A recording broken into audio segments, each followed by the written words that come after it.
Senhor esteja convosco. Proclamação do Evangelho de Jesus Cristo, segundo Marcos.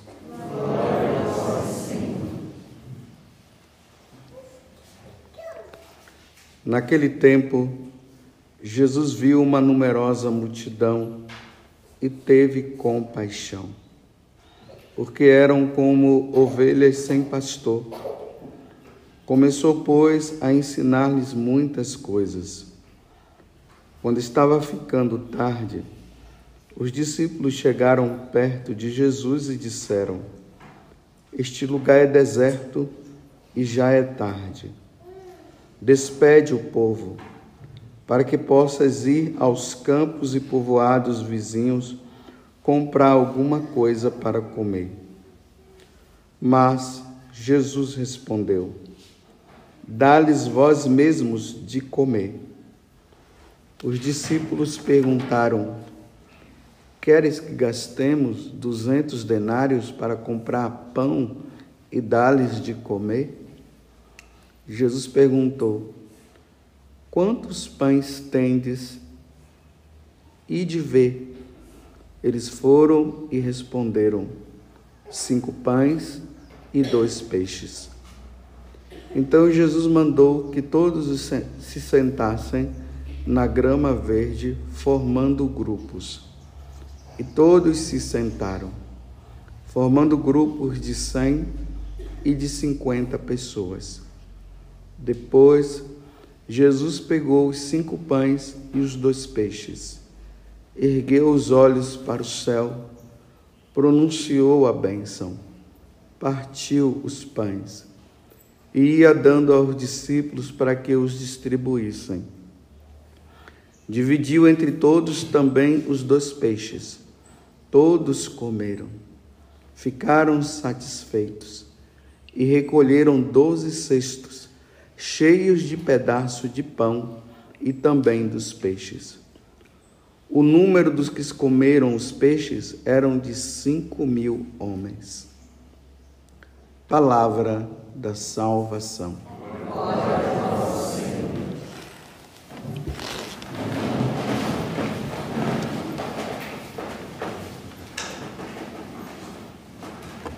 Hoje é terça-feira, depois da Epifania. O tempo de Natal, esse ciclo do tempo de Natal, ele vai continuar até o próximo domingo, onde celebraremos o batismo do Senhor, e aí se encerra o tempo. Mas é interessante que desde domingo passado, quando nós comemoramos a Epifania do Senhor, a igreja coloca essa semana de manifestação. Como é que Deus ele se manifesta? Nós vimos lá ele se manifestando aos pastores, depois ele se manifestou aos 3 reis magos que vieram e viram na pessoa daquele menino o Salvador do mundo. E tem várias formas de manifestação também dentro da igreja, onde nós, olhando para aquela situação, nós dizemos: ali está a manifestação, Deus se mostra para nós. E é dentro desse contexto que temos essa leitura de hoje, que é a multiplicação dos pães segundo São Marcos. Então vejam o seguinte, como eu já falei aqui várias vezes, todas as vezes que nós vemos Jesus multiplicando os pães, nós não podemos parar apenas na situação de que Jesus multiplicou os pães porque o povo estava com fome e ele deu de comer para todo mundo e todo mundo voltou para casa feliz. Para nós católicos, essa não é a questão principal. A questão principal é que Jesus está preparando o povo para a Eucaristia. Por isso que tem a multiplicação dos pães. E aí nós vemos que quando ele pega o pão, ele pronuncia a bênção, que são justamente esses gestos que o sacerdote faz dentro do sacrifício da Santa Missa. Ele pega o pão, pronuncia a bênção, depois que pronuncia a bênção, aí ele pronuncia as palavras: isto é meu corpo, isto é meu sangue, que é dado por vós. Então, todas as vezes que vocês verem multiplicação dos pães, repito, não fiquem somente na questão de que Jesus multiplicou e agora nós nunca vamos ficar com fome, porque é só pedir para Jesus que ele vai nos dar o que comer. E não é bem assim. Então, o contexto é esse. Dentro desse tempo de epifania, uma coisa que ficou bem clara para nós católicos é que Jesus se torna presente em nossa vida através da Eucaristia. E através da Eucaristia ele se torna alimento para nós, para que nós caminhemos nesse mundo adverso, esse mundo que não quer saber de Deus. A única forma de nós encontrarmos força é na Eucaristia. Sem a Eucaristia nós não somos nada. Eu até digo assim, né? Sem a Eucaristia nós nos tornamos protestantes. Tirou a missa, a igreja fica protestantizada. Fica só com a palavra de Deus. E foi isso que Martinho Lutero fez, né? Tirou a missa e disse: o que importa é só a palavra. Aí você vê nos cultos protestantes, está lá.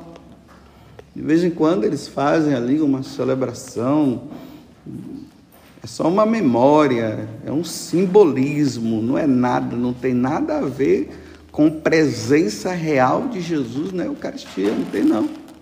É só um relembrazinho que eles fazem aí de vez em quando. Mas sem a Eucaristia nós não somos nada. Vocês viram a primeira leitura que São João está dizendo uma coisa muito importante dentro daquilo que nós devemos ter como interpretação do amor de Deus. As pessoas dizem assim que Deus é amor, né? Ah, Deus é amor. Aí, esse Deus é amor significa assim: eu posso fazer o que eu quero, eu posso viver o que eu quero, porque Deus é amor. Posso fazer coisa errada, porque Deus é amor. Bem, São João está dizendo, por que Deus é amor? Deus é amor porque ele enviou o Filho único dele ao mundo para que tenhamos vida por meio dele, vida eterna, a vida eterna que foi perdida no paraíso antes do capítulo 3 do livro do Gênesis. Adão e Eva tinham vida eterna. Aí o que foi que Deus disse? Não coma do fruto do conhecimento do bem e do mal, senão vocês terão a morte. Eles desobedeceram, pronto. No capítulo 3 em diante, a vida já não é mais vida abundante, já não é mais vida eterna. É uma vida nesse mundo que nós temos que nos deparar com a morte. Então, como é que Deus manifesta o amor dele para conosco? Ele dá o Filho único, para que seja oferecido. Como? Em sacrifício. Para que nós, a partir desse momento, nós tenhamos vida eterna, a partir do momento em que nós passamos a segui-lo. É assim que Deus manifesta o amor.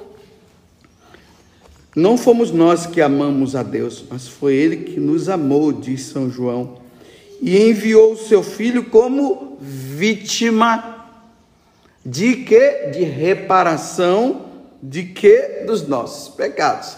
Então Ele envia o Filho dele como vítima de reparação pelos nossos pecados. E aonde é que acontece isso? Na missa. Na quinta-feira santa, Jesus antecipou o que iria acontecer na sexta-feira. Na sexta-feira ele morre, Mas na quinta-feira santa ele instituiu o sacrifício da Santa Missa, dizendo para os apóstolos: fazei isto em memória de mim. Façam isto em memória de mim. Por isso que Jesus está pedindo aqui na primeira leitura, ele está falando, né, que ele teve compaixão porque as pessoas estavam como ovelhas sem pastor. Então, há uma grande necessidade que em outro momento ele pede para que a igreja reze pelas vocações sacerdotais. Para quê? Para que não falte missa. Sem o sacerdote, não há missa. A Igreja Católica, ela se diferencia de qualquer religião, e até mesmo daquelas que dizem religiões cristãs. A diferença está no sacrifício da missa, que é atualizado. São João depois vai dizer, São Paulo, na primeira carta aos Coríntios, no capítulo 11, ele vai dizer: naquela noite, o Senhor estava com os apóstolos, e aí ele instituiu o sacrifício da missa. Estou usando as minhas palavras. Aí tem um momento que ele vai dizer assim: e este sacrifício precisa ser celebrado, atualizado todos os dias, até que o Senhor venha. Até que o Senhor venha, não pode faltar a missa. Me desculpe eu dizer para vocês, se faltar a missa, nós estamos ferrados.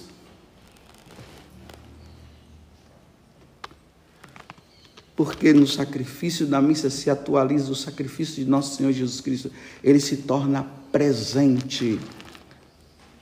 Fazer isto em memória de mim, isto é meu corpo, isto é meu sangue.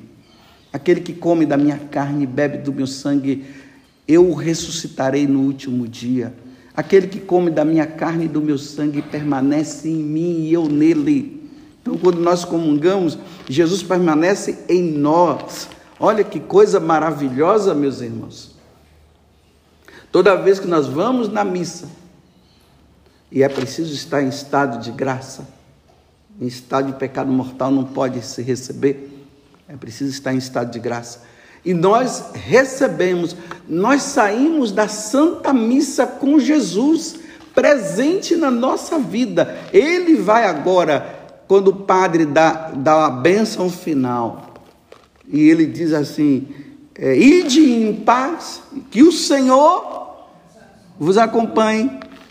Por que o Senhor vos acompanha? Porque Ele está dentro de nós.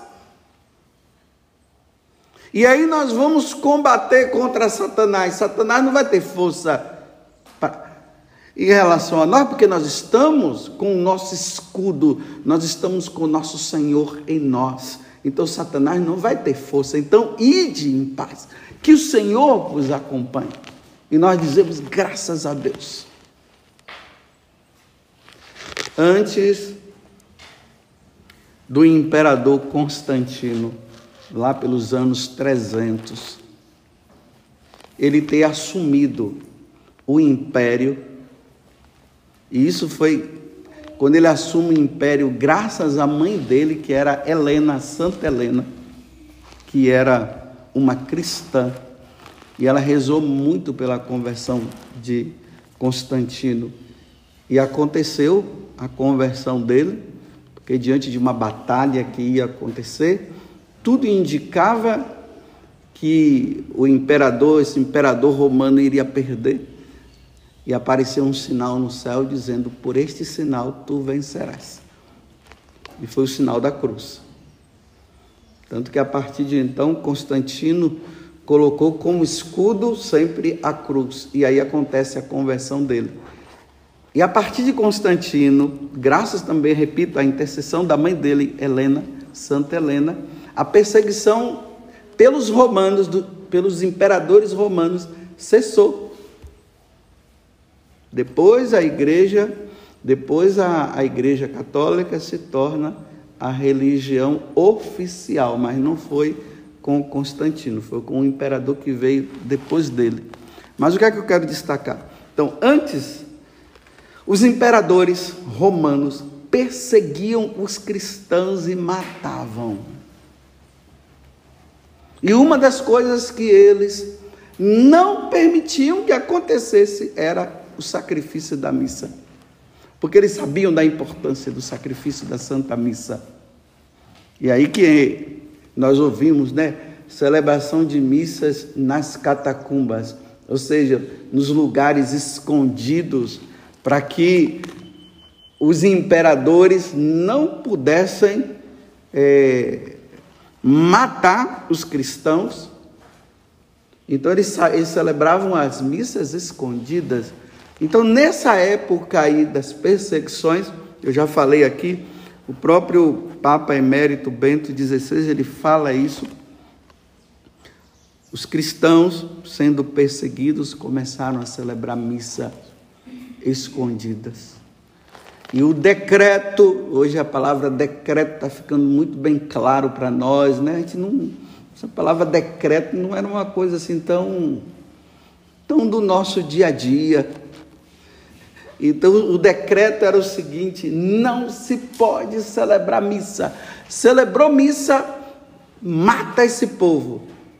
E ainda dizia assim: olha, se vocês verem alguém celebrando a missa, dedurem, né? Falem conosco. E essas pessoas eram até beneficiadas por terem denunciado.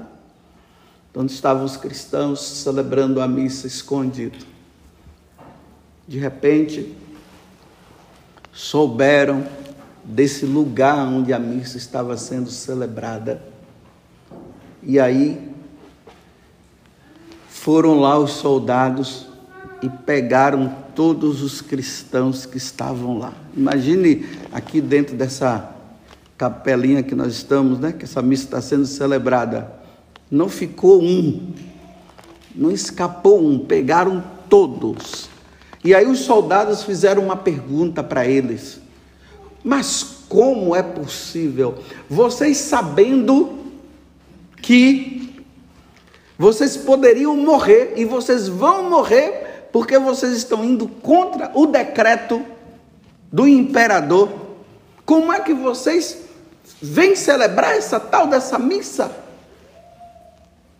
Aí eles responderam: porque sem a missa nós não somos nada. Essa foi a resposta que eles deram. Sem a Santa Missa não somos nada. Sem a Santa Missa os católicos não são nada. A alma da igreja é a missa, não é o terço. São devoções que nos ajudam a ir para a missa. É a missa. Se você reza o terço e você não vai na missa, esse terço não está tendo validade nenhuma. Porque tem que levar para a missa. Ou qualquer outro tipo de devoção que você tenha. Até mesmo a adoração a Jesus na Eucaristia. Se essa adoração a Jesus na Eucaristia não te leva para a missa, não está valendo nada não. Tem gente que dá mais valor a adoração ao Santíssimo Sacramento do que a missa, porque a missa é tudo, a missa é o completo, é ali que Deus dá a vida por nós, e ali nós fazemos adoração, é o culto que agrada a Deus é a Santa Missa. Vocês pensam que Satanás não sabe disso? Vocês pensam que Satanás se esqueceu disso? Satanás sabe que pela Santa Missa ele é derrotado, porque a Santa Missa é o sacrifício de Jesus na cruz, atualizado naquele momento. Satanás sabe disso. Aí vocês acham que Satanás ele não vai fazer de tudo para que a Santa Missa seja retirada? Você acha que esses decretos que surgiram no tempo da pandemia não foi também uma forma das autoridades civis perceberem que eles têm um certo poder, da mesma forma como no Império Romano tinha? Eles já viram que ele tem poder. Eles já viram que eles podem dizer assim, olha, não vai ter missa. E se tiver missa, o que é que acontece? Punição. A punição consiste em quê? Dinheiro, né? O Rubens está ali mostrando.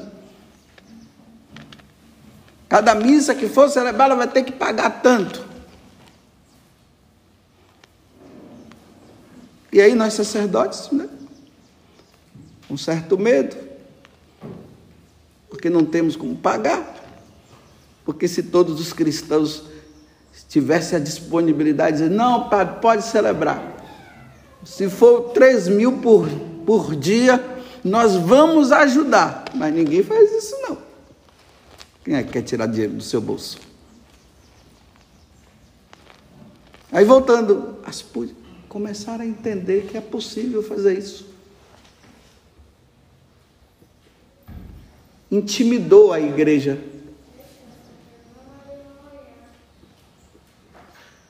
E os frutos disso está sendo o quê?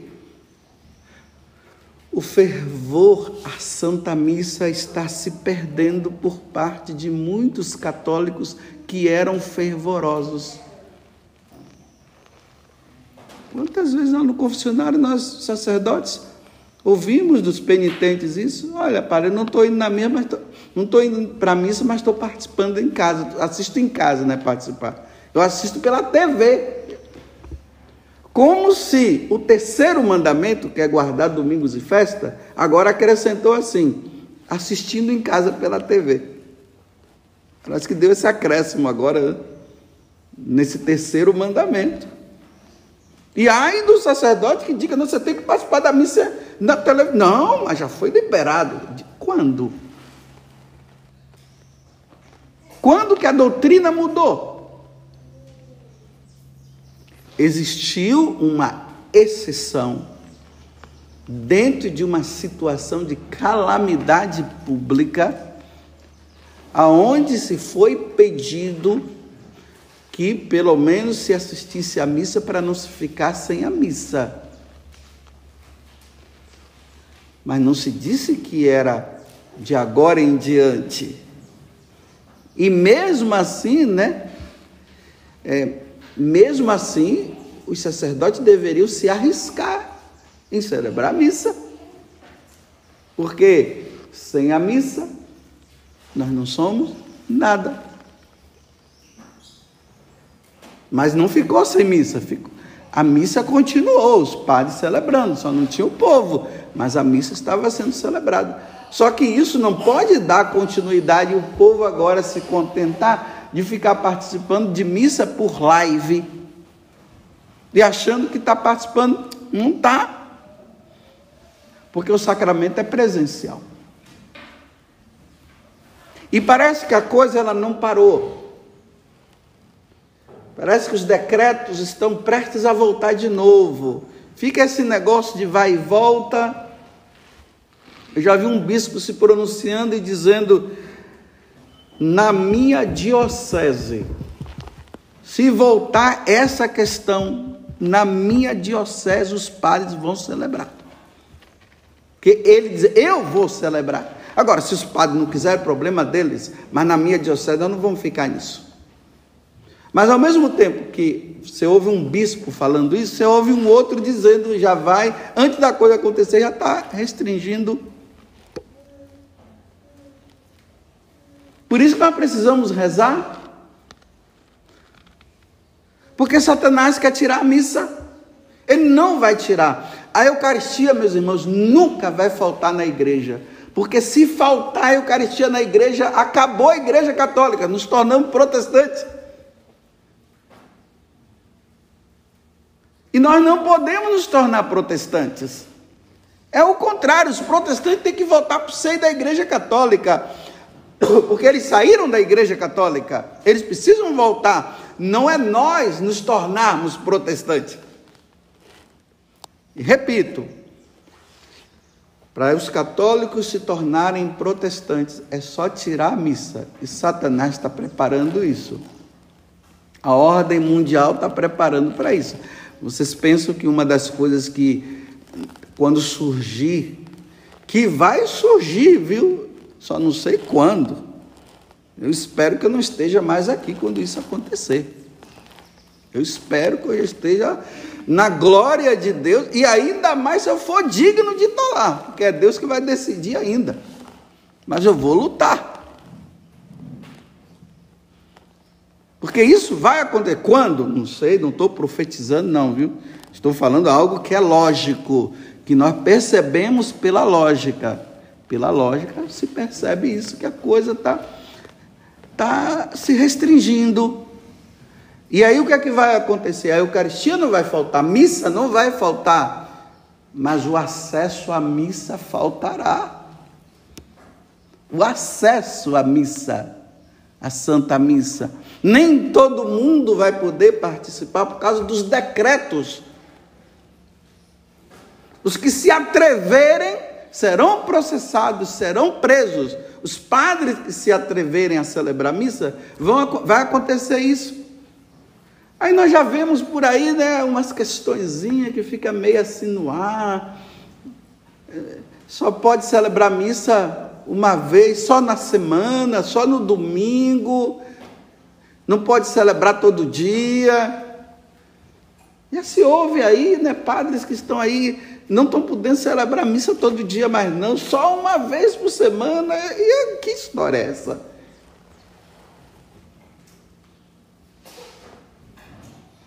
É uma vez por semana para depois dizer nem mais no domingo?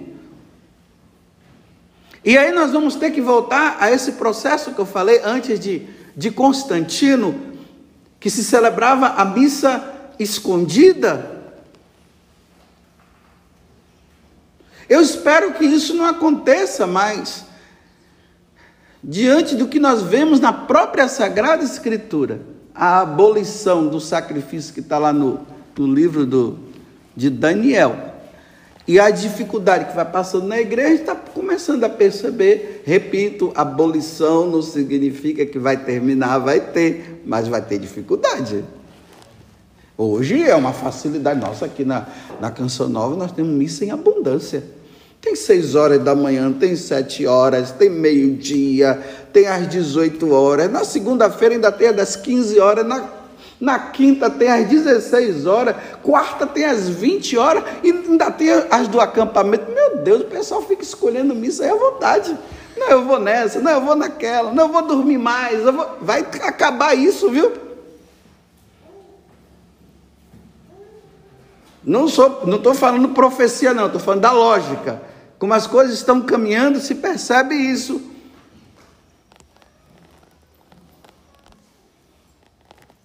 A dificuldade vai ter, mas o sacrifício não vai acabar, mas a dificuldade vai ter. Vai estar combinando assim o pessoal, em boca de ouvido, né? E aí vai ter missa lá em tal lugar. Olha, mas fala, cuidado, hein? As fofoqueiras vai dar problema.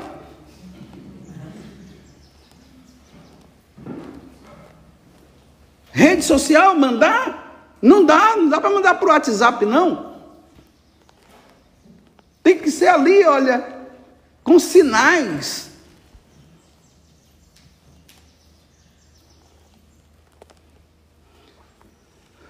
Por isso que nesse tempo da Epifania, a igreja mostra Jesus multiplicando os pães, para mostrar para nós que a Eucaristia, o sacrifício da missa é importante. A alma da igreja é a missa. E na primeira leitura, resumindo para acabar, Deus amou tanto, nos amou tanto que deu seu Filho como sacrifício. Sacrifício, missa é sacrifício. Missa não é festa do Senhor.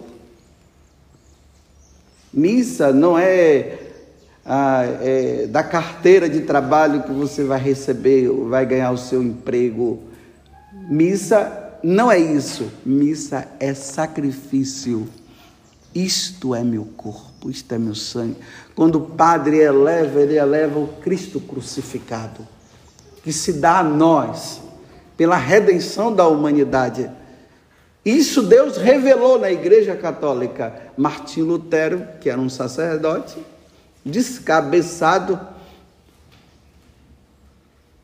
acabou tirando isso, e os bobos foram atrás dele e ficaram sem a missa.